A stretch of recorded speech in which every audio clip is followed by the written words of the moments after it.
Monsieur le doyen, chers maîtres, chers collègues, chers étudiants, c'est un honneur pour moi d'être devant vous pour faire cette présentation. Il nous a été demandé de vous parler des pratiques clinico-pharmaceutiques et des performances académiques et professionnelles. Alors, je vais vous avouer que je n'ai pas vu totalement cette question sous le même axe que le modérateur. J'ai pensé différemment et moi j'ai pensé au rendement des pratiques que nous faisons avoir à nos étudiants à l'hôpital. Quel est l'impact de ce que nous faisons? Et concrètement, il s'agissait pour moi de cocher des cases sur ce que nous devons faire pour avoir un meilleur rendement avec les étudiants à l'hôpital. Alors, le plan de ma présentation est le suivant. Une introduction et ensuite se poser les bonnes questions. Comment évaluer, qui évaluer, quand évaluer, des notes importantes qui sont capitales pour assurer un meilleur rendement et une conclusion. Alors, concernant la formation médicale, elle est faite de connaissances théoriques, mais surtout pratiques. À partir de la deuxième année, l'étudiant en médecine fait face à des stages de soins infirmiers, des stages de sémiologie et des stages cliniques. Cet apprentissage est très important. Premièrement, il permet de passer en année supérieure, mais ensuite, il permet de préparer son futur professionnel. Et donc, le cheminement des études médicales vous a déjà été longuement présenté de première année où on parle du normal, la première, deuxième année où on parle de langue normale, la troisième année qui fait le pont entre le normal et le pathologique, la quatrième année et la cinquième année qui parle de l'individu malade de la communauté, la sixième et la septième année qui sont caractérisées par la prise de décision clinique et de santé publique. Alors, la performance, ça renvoie au rendement, au résultat le meilleur qu'on peut attendre d'un individu ou d'un groupe. Ce qui suppose avant tout qu'il faut évaluer. Alors, ça suppose qu'il faut se poser quelques questions. Comment évaluer? Qui évaluer? Et quand évaluer?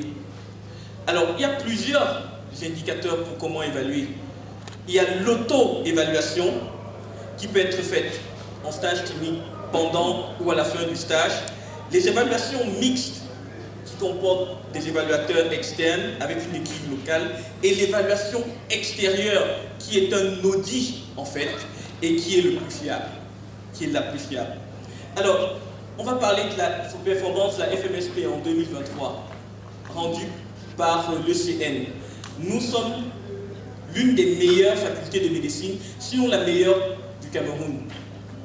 Je me permets de le dire pourquoi. Parce que nous avons des étudiants qui sont parmi les 10 premiers et le 95e percentile de nos étudiants arrive avant la moitié des candidats.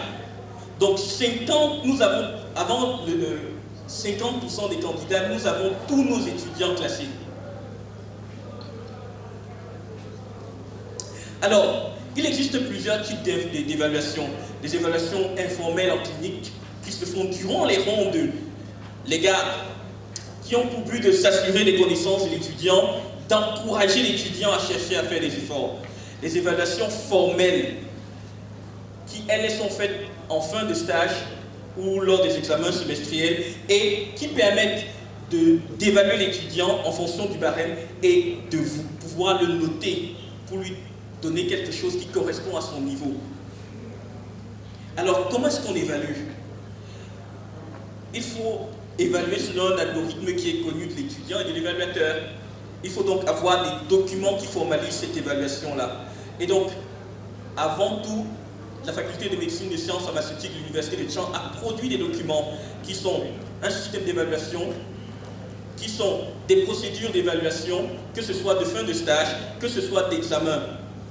Maintenant, qui il fallait évaluer? Il faut évaluer un étudiant qui a été supervisé en année clinique. Et donc, il y a un programme de supervision, des documents d'évaluation. Et donc, un encadrement doit être fait en journée lors des gardes. Et donc je vous présente par exemple un exemplaire du programme de supervision des étudiants. Je vous présente un exemplaire du livre livret de stage clinique qui permet de noter les étudiants et également un livret de compétences communicationnelles. Alors, quand évaluer, il faut évaluer le plus fréquemment possible. Multiplier les évaluations, à mon sens, permet à l'étudiant d'être préparé au maximum et ça banalise l'évaluation. Il n'y a plus de crainte à la fin. Alors, à la fin de stage, c'est formel. L'étudiant ayant été évalué au maximum, ben, il est habitué, il est préparé. Alors, l'une des choses importantes qu'il faut associer à tout ça, c'est la discipline. Alors, elle doit être peut-être, contrairement à beaucoup de choses qui ont été dites ce matin, avec l'étudiant la plus stricte possible. On doit respecter les horaires de départ, d'arrivée, la présence en stage, le comportement adéquat, l'atteinte des objectifs de stage. On va encourager les étudiants qui montrent de l'intérêt, on doit identifier les étudiants à performance médiocre et surtout, on doit créer des modèles. On doit avoir des modèles qui sont ici nos maîtres dans chaque département. En conclusion, les pratiques clinico-professionnelles et les performances doivent répondre aux questions des évaluations cliniques, avoir un cadre formel, s'associer à une ambiance, une discipline et avoir une implication importante des encadreurs. Je vous remercie.